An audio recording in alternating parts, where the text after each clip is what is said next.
我是以蛋，我现在在韩国首尔。今天来到韩国呢，我要带大家去吃黑白大厨的餐厅。我们一共会去2间，第一间是黑汤匙厨师阿姨无菜单料理1号的安东家。那第2间呢，我也会去黑汤匙厨师的店，Deepin Oksu是料理狂人开的店，超级期待。那我们就开始今天这一集的行程喽。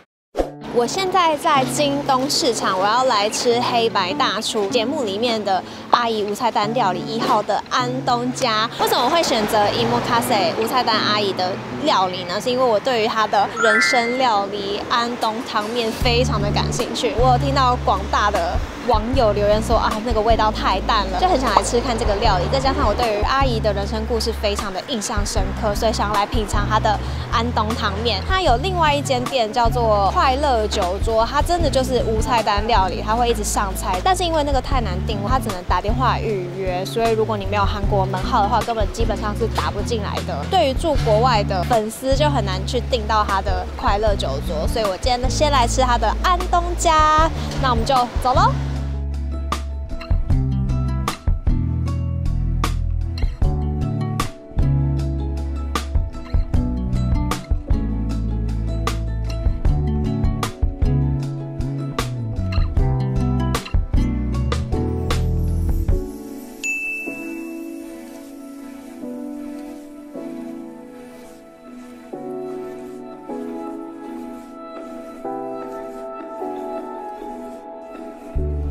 这里的一幕会讲中文，直接用中文点餐。美女，今晚以后给我盘。好。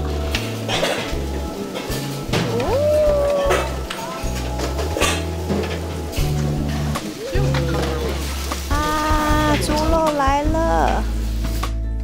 白切肉的切片厚度适中，肉质软嫩中带有 Q 弹的口感，单吃我就觉得非常的新鲜，完全没有猪腥味。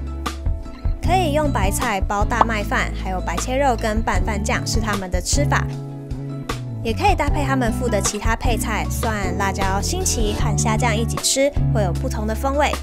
推荐！白菜煎饼是现场新鲜煎的，带有些许的焦香味。白菜的部分保持原有的甜味和微微的脆度，整体外酥内软。推荐！最后就是这个重点料理阿姨的人参菜单安东汤面，喝了1口汤可以说是完全没有味道，所以安东家这边推荐加2匙的特制酱油，还有2匙的蒜末，汤喝起来就跟清汤完全不一样。但我自己觉得可以再加多一点，香咸的味道才会更重一点。面条带有一点点豆类的味道，质地比较软，容易咬断，跟想象中的不太一样。我们刚刚吃完了安东家，就如同广大的网友所说的，它的味道呢偏清淡，但是因为它就是韩国的传统料理，所以它的味道偏清淡是可以预期之中的。对于我这种喜欢吃味道清淡料理的人来说，真的就是太好吃了，因为我真的很喜欢面，就是给我清清淡淡味道就好。我也很喜欢吃它的白菜煎饼，它的面糊裹那个白菜，我觉得好好吃哦。但是呢 ，V 先生就是说这不是他喜欢的料理，因为整体都是太清淡，他觉得他在吃面粉，所以就是看你个人是喜欢重咸的口味，还是比较喜欢清淡的口味，然后再来决定你要不要来安东家踩点。因为它是市场，所以大家围坐一圈会很挤，建议大家你如果要入座的时候，你可以跟阿姨说你要坐那个里面看起来比较宽敞，然后也比较不会那么挤，所以我觉得整体的用餐体验应该会比较好。那我们就去下一家黑白大厨的餐厅喽。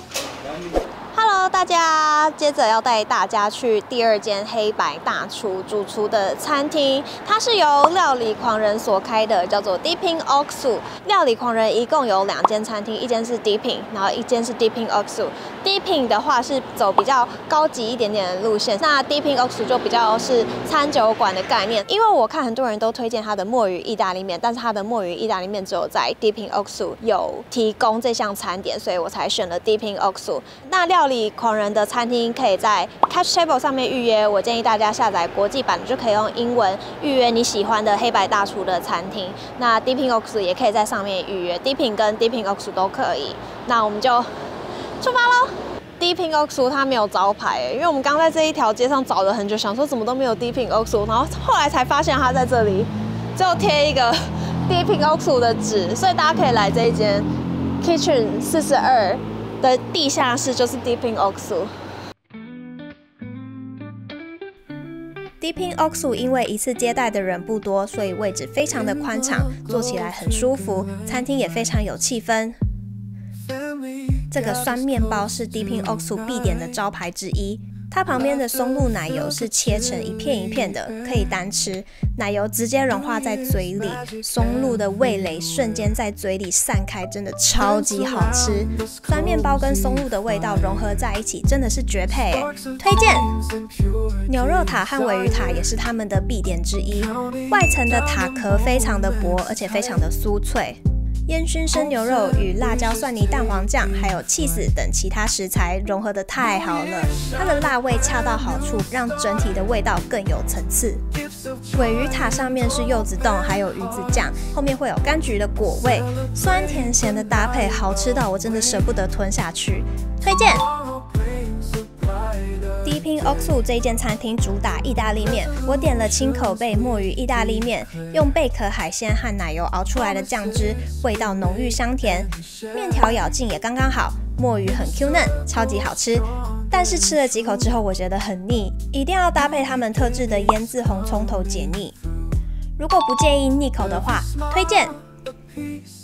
猪脸颊肉意大利面，酱汁是带有一点姜味的番茄酱。猪的脸颊肉切成一丝一丝的，咬起来非常有嚼劲，整体的味道偏辣。甜点点了橄榄风味冰淇淋，以香草冰淇淋为基底，淋上橄榄油，吃起来咸咸甜甜的。上面是一颗颗切碎的橄榄，为冰淇淋增添了不同的口感。看似不搭嘎的食材，没想到意外的搭配，推荐。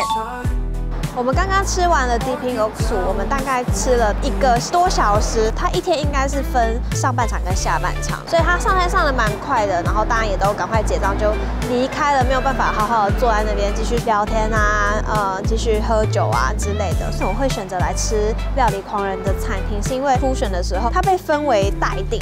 所以那时候他的表情就一直很紧张，我就觉得天哪，这个厨师也太可爱，表情太多戏了，然后很开心他可以顺利晋级。我对他最印象深刻其实是便利超商那一集，他好像随便拿了个泡面，然后加一点料，然后炒一炒。我记得安晨仔跟白种人就说这个炒面炒得很好吃，我想说便利超商的炒面是可以炒到多好吃，他很常做一些喝完酒吃宵夜的炒面，所以我就觉得他是一个对料理蛮有想法的人，所以我特别想要来吃吃看他的餐厅。以上呢就是这一次来首尔黑白大厨餐厅的踩点，希望大家会喜欢。下一个餐厅是同场加映，但不是在黑白大厨里面，它是一个我被 Instagram 烧到的一间餐厅。它除了是 Fine Dining 之外，它是整个用餐的体验，所以我带大家去吃吃看。那我们就一起去 Connie Lab 咯。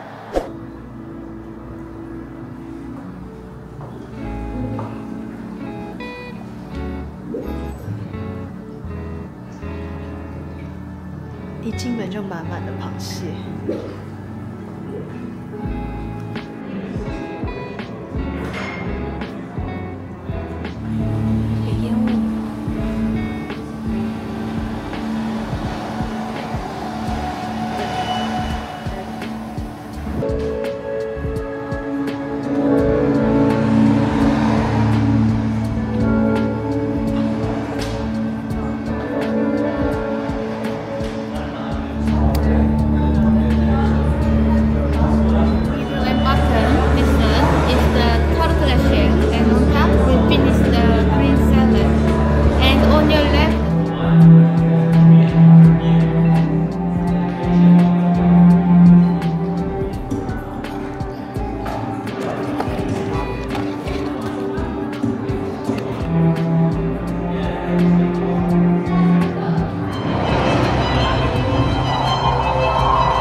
the performance is not at all.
完了，拿了这一颗球回家当纪念品。我觉得整个体验非常的好，然后餐点我也觉得非常好吃，所以一定要来。然后刚刚有跟主厨聊到说，他3月的时候会换整个 concept 会换，就可能不是这个 Weller 的样子，很期待之后会有什么不一样的主题。大推 Carney Lab， 大推，真的。喜欢我的影片的话，记得按赞还有订阅哦。我们下次见，拜拜。